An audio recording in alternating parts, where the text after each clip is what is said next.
Greetings folks, and welcome back or welcome to the channel, whichever the case may be. Now in today's video I'm going to be taking a look at 3 new items of kit.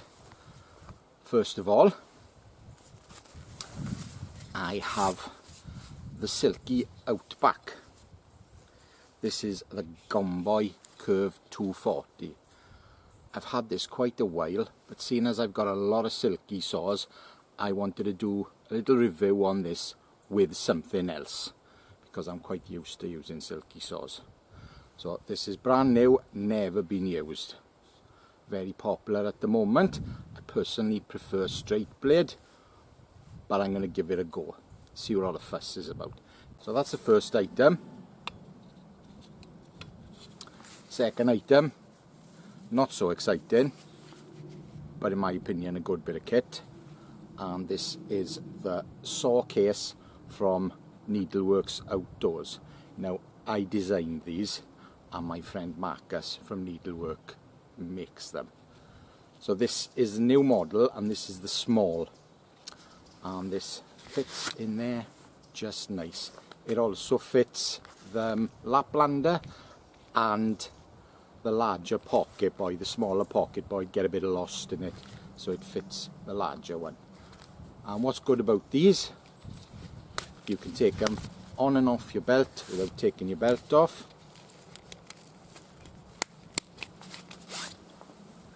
And when your saw's in the pack,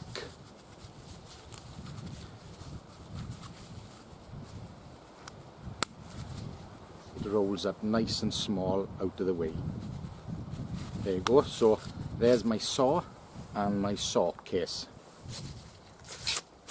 Right, well, you've probably guessed what the next item is because it's on the thumbnail.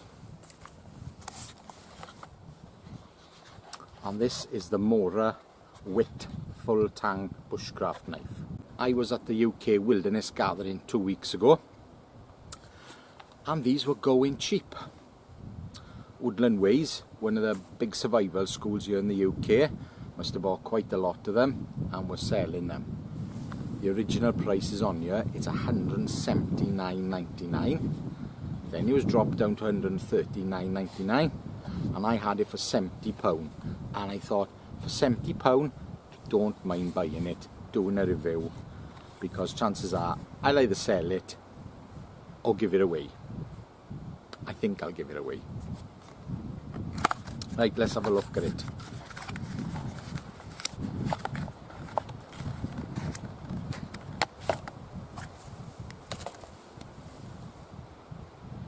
Nice leather sheath, can't argue with that.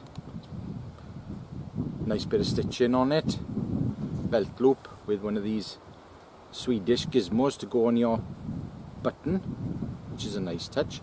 Never done it myself, but it's a nice little touch.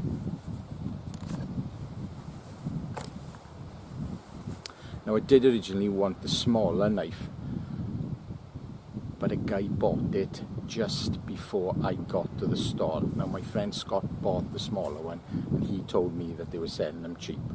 So I got the size up, the width. Handle feels comfortable. Little bit slippery. Don't know why they used ash. Not the greatest wood for handle material. It has a sharp spine. It has quite a high scandi with a micro bevel.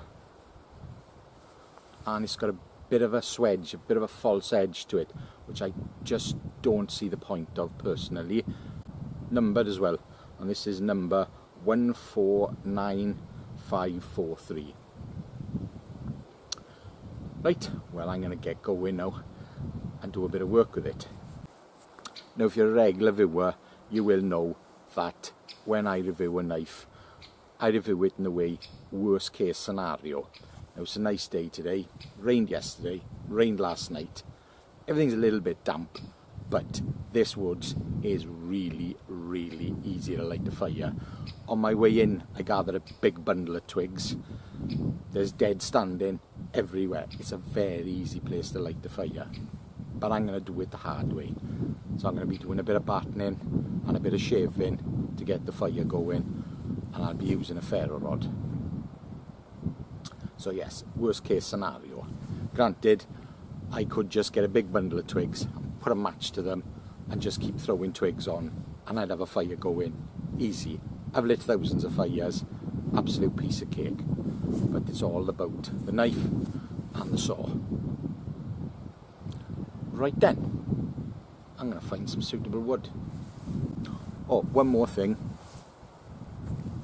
Being a short, fat sort of guy, I don't like a belt sheath. So I've put my Castron dangler on my belt this morning so I can carry it as a dangler. Nice bit of kit, that Castron dangler.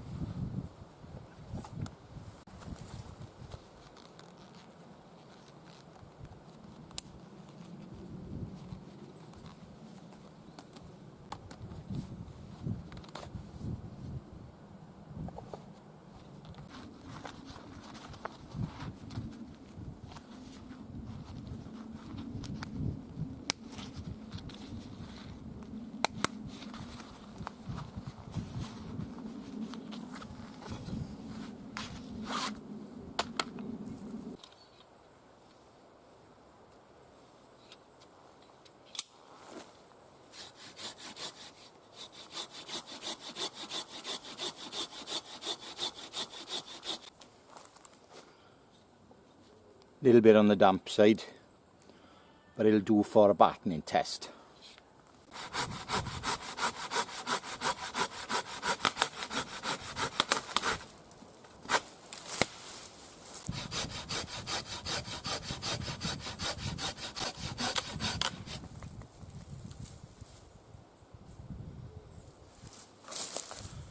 Oh, that is bone dry.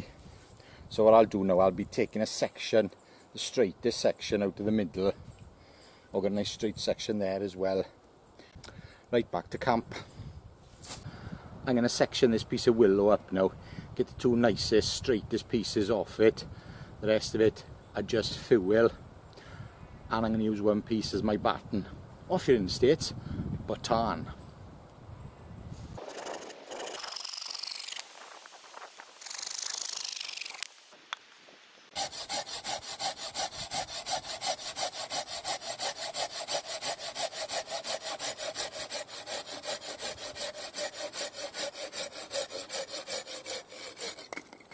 You'll probably notice that I'm not going fast with the saw because I've seen these ping twice. So yeah, I take my time, leave the blade do the work, and it's cutting beautifully. That nice fresh blade is just absolute dream to use. And if I go hell for leather, I might go straight through and catch this nice edge on that rock. I don't want to do that. Right then, let's see how well this rather slim 2.5mm blade splits. Not much of that going on with this bevel. It's going to dig in. Let's try.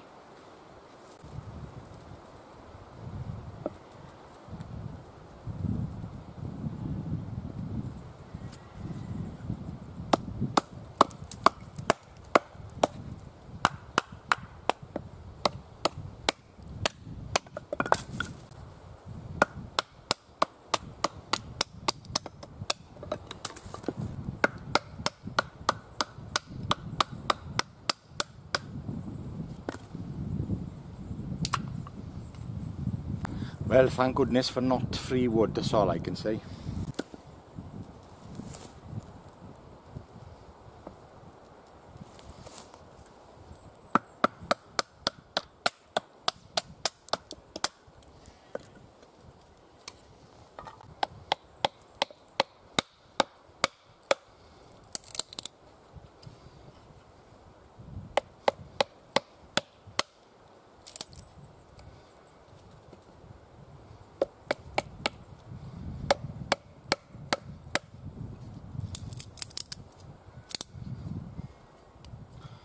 Now this is a good test doing it this way.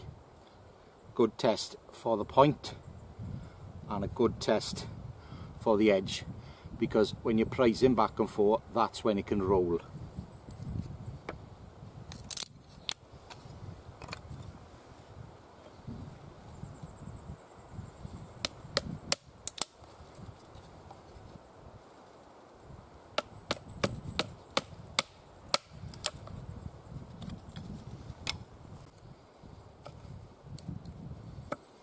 Not splitting very nice, bit of rot in the middle. Let's try the big boy.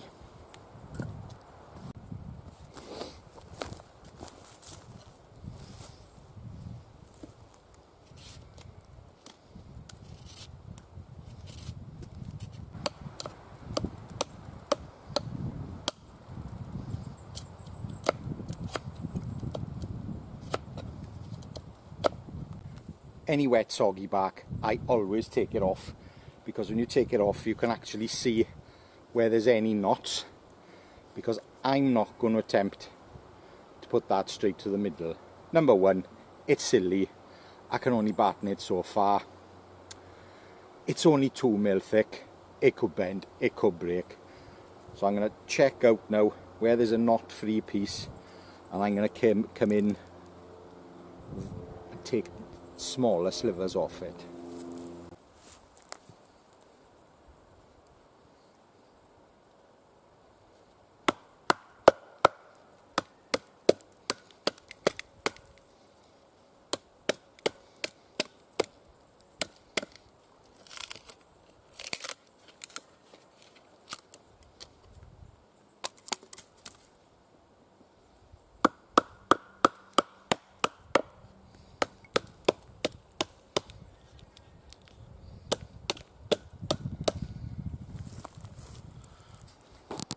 Now this is a point where I really want to grab that handle and twist it.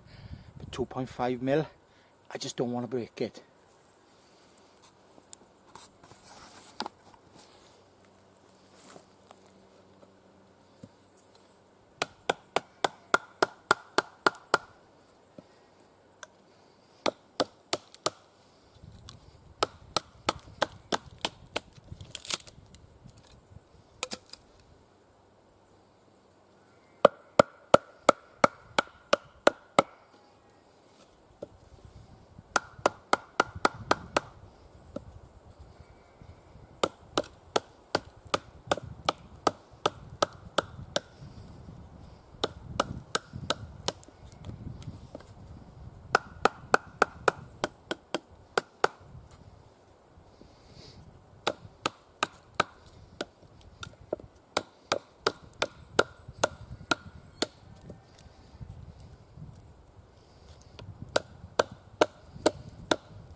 Hit a knot.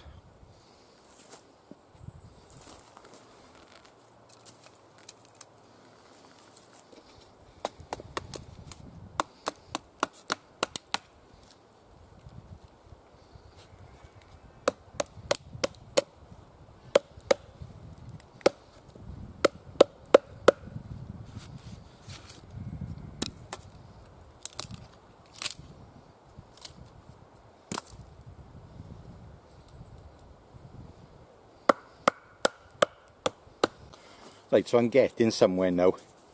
If I just go around this log and break it down basically. But when I start, as soon as I've gone around the whole thing, I turn it upside down, because when you split, where you've come off will be thick, where you've come on will be thick, but where you come off will have thinned. So when I do this, I turn it back and forth. Right, you've probably seen enough battening. So I'm going to work this down now off camera and then get onto some shavings. Yes, I know it's a lot of work. You're thinking, God, this guy's making his life difficult. But this is a worst case scenario test. This is if your knife needs to light that fire in the rain and everything's wet. Just bear that in mind, because I do get comments, people saying, oh my God, you just get a bundle of twigs, put a match under it. I know. There we are. I went through a few knots. Doesn't seem to be any edge damage on the knife. No rolls, nothing. It looks good. So there's a thumbs up so far. You can see the knots I've gone through. Now this is probably okay now to go down the middle to get some nice straight splits, because that lot didn't come off straight.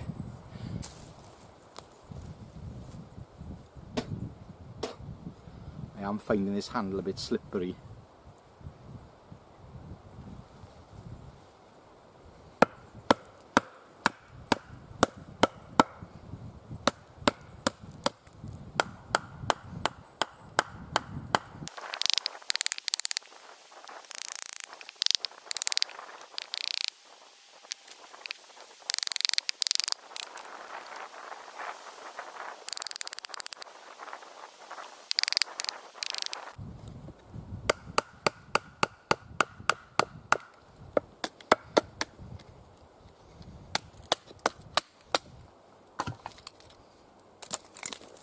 Yay! Right, should be a piece of cake from now on.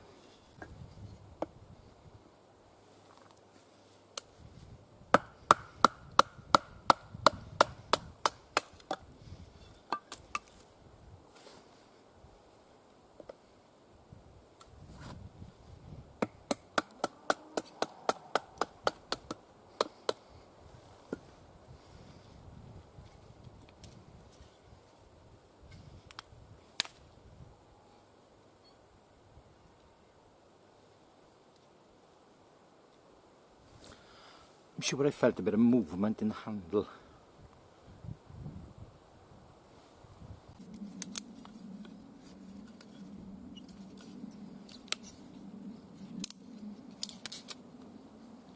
Definite movement in the handle.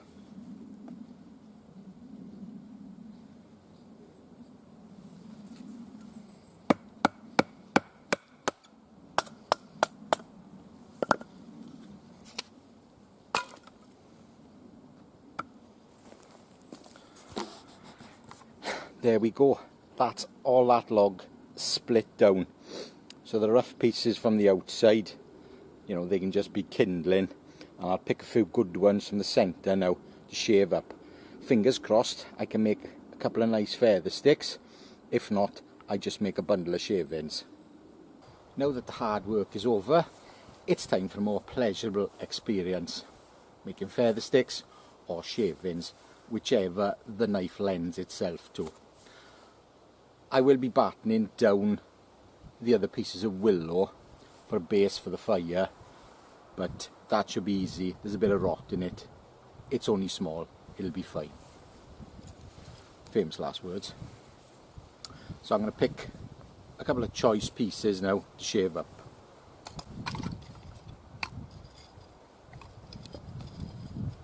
I'm basically looking for a knot free with a nice straight edge.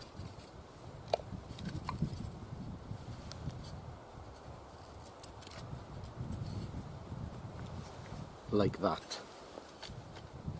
Right, let's make some shavings. Now, I always like to sit down to make shavings. Some people, for feather sticks, rest it on a log and push down. Not my preferred technique. I'll just do it the way I'm comfortable with. Do you know what? I'm going to split that down again.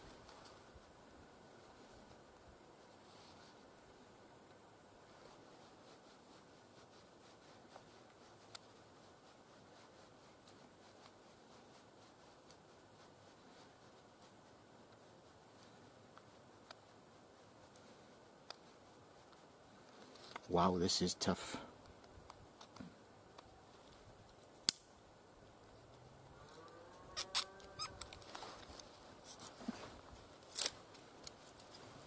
Right.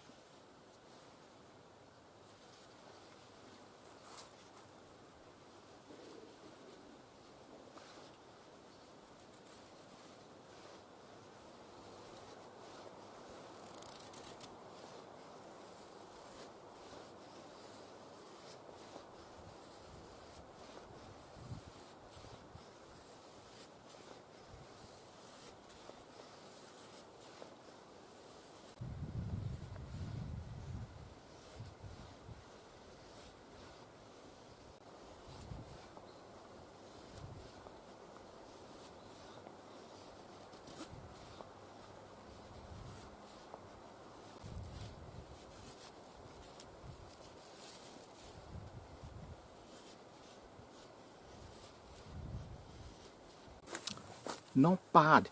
It's digging in a bit, but it's still making a decent feather stick, and it's quite comfortable to hold. Yeah, so yeah, better than I expected. Right, I'm going to make a few more now. So I'll make a few more like that out of the other two good pieces, and then these knotty ones, then I'll just do big rough ones. In fact, I'll show you how I do a big rough one, which I call a kindling stick now, and then I can turn the camera off and I can crack on.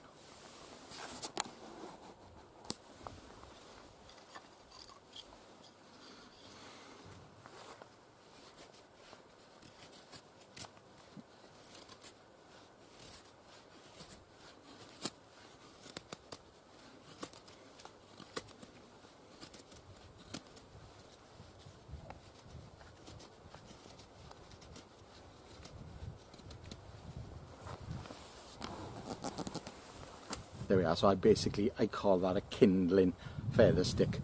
So I'll use the fine ones first, and then I put a few of them on top, and then I can put my other splits on, and up it should go.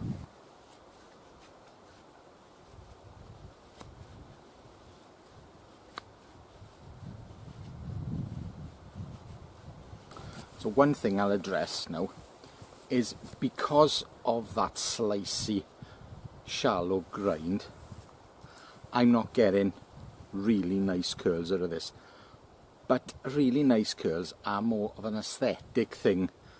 You don't really need them. I find the only time I really need them is if I'm doing a friction fire and using feather sticks for tinder, or, you know, char cloth or do that sort of thing, where you want to make a nice big, tight, very fine bundle. But for lighting with a ferro rod, you just don't need it. But this is digging in a bit. But the more I'm using it, the more I'm getting used to the shallow grind. This is an absolute beast for making these. It just digs in really well. Yeah, it's not a bad knife. One more.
So I split them that way, and then I leave them, and when I'm going to light the fire, I just peel them off. It's easier to handle where they're still in one piece. Time to light it up, and this scruffy looking ferro rod is actually like my fire bar, so a hard compound ferro rod. Right then. And I'm going to do the pull technique with this.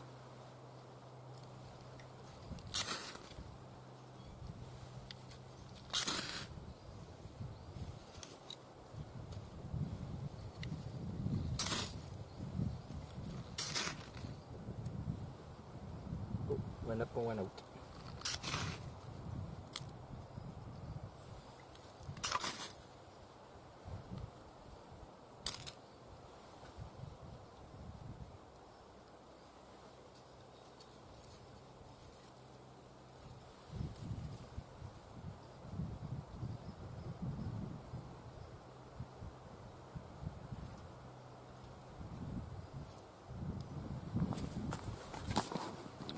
Oh, well, that wasn't very good. Try again.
and that's not going out.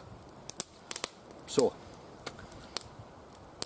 the spine on the knife on the ferro rod was excellent, but I would prefer to use the tip method to light my feather sticks, because it's not so haphazard, there's not so much movement going around, just small movements, things aren't being pushed around. But it worked just fine. I think if I'd have lit the feather stick on a flat surface, then it would have probably been fine the first time, but because I'm filming, I'm trying to do it all in one spot. It's not an excuse, I'm just saying. There we are, that's not going out. And now I can get a cup of tea going.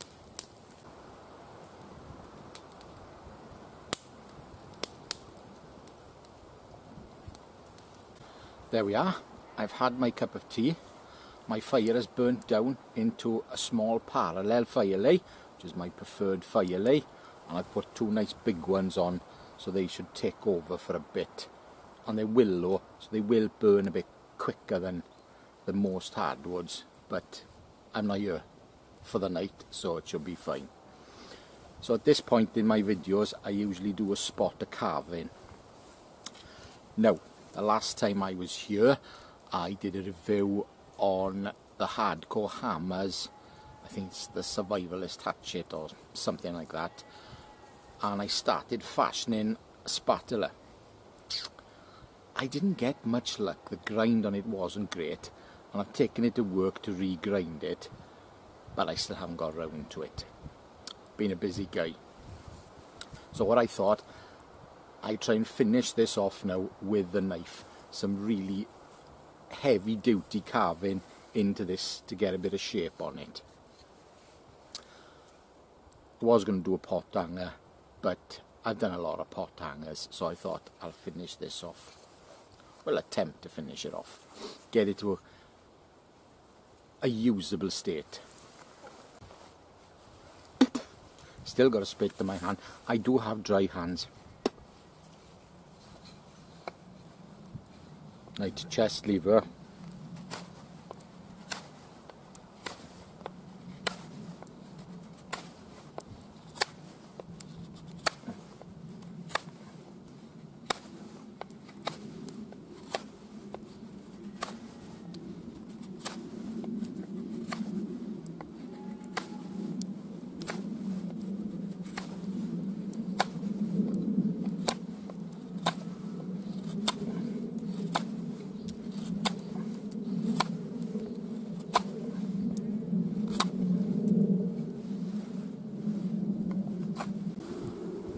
That thin grind is absolutely great for that. Chunks are flying off.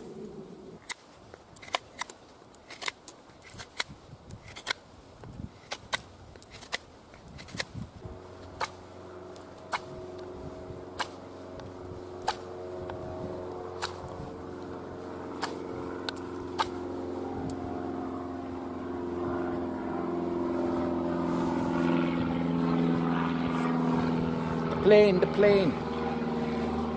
Who's old enough to remember that then?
that was a pleasure to do. That worked well. There's a couple of little rolls on the edge, but hardly anything. And with that micro bevel, it's just, you know, a quick few circular motions on a stone and it'll be back just fine. Yes, it carves well. A lot better than that axe did, believe me.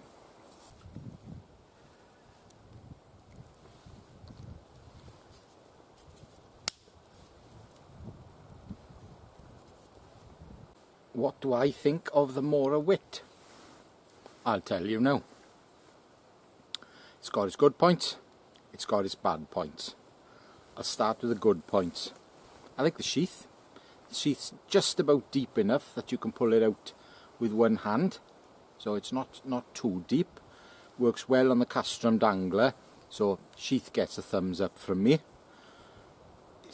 It's pretty good quality leather. I think it'll stand up to quite a bit of use.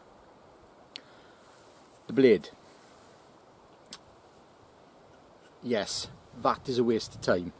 That semi-swedge or whatever you want to call it is a complete waste of time. I would not have bothered with that.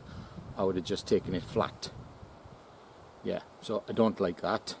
I'm looking at the edge here. It's obvious it's seen a bit of use. There's a couple of little rolls and tiny dings out of it, but it's hardly anything. I would not worry about that. Handle, too slim for me. I like a bigger handle. I'm getting on, probably got, my hands have seen a lot of work over the years, so I do prefer a fuller handle, but that's certainly no game changer. There is slight movement in the scales which I noticed. I don't know if they've been epoxied on, whether it's just the 3 bolts, but it hasn't come loose. I just found a little bit of movement in it. They could have given it a protruding tang. That would have been quite easy to do, because when I was doing the battening and I was tapping it on there, I think if I did that too much, it may damage the handle. Obviously, you know, you want to use an axe for these things, but at a push, the fit isn't great. You can feel the tang. You could address that easily yourself with a Dremel. You know, you could take that down, that's no problem. But the price this knife comes out as, you shouldn't have them problems. £180 for that is ridiculous. This knife should come in about the same price as a Garburg, a carbon Garburg in a leather sheath. Perhaps a little bit more expensive because it's got wooden scales, but certainly not much more. This knife is not worth over £100. Definitely not. I've enjoyed using it. Yeah, it's okay. It's not amazing, it's okay. Does dig in a bit making feather sticks, but it more than makes up for that when it's carving, because I was ploughing the wood off making this. So for carving, it's pretty damn good. It would be better if it was slightly shorter, and I can't understand why they didn't make this one with that length blade in 3mm. I know the smallest one is 2mm, this one's 2.5, and I'm pretty sure the larger one is 3. Personal opinion, they should have done the smaller one in 2.5, they should have done this one in 3, and I haven't handled the other one, but perhaps 3.5 would have been fine on that, because the Garburg is over 3. I think it's about 3.2, maybe a little bit more, so perhaps have that the same thickness as the Garburg. But yeah, this really could do with being 3mm thick, because I was a bit worried about breaking it at my battening. Like I say, at that price, it should be a lot better than it actually is. But I did enjoy using it, and there's nothing wrong with it. And if you could pick one up for the same price as I did, then good, that's great.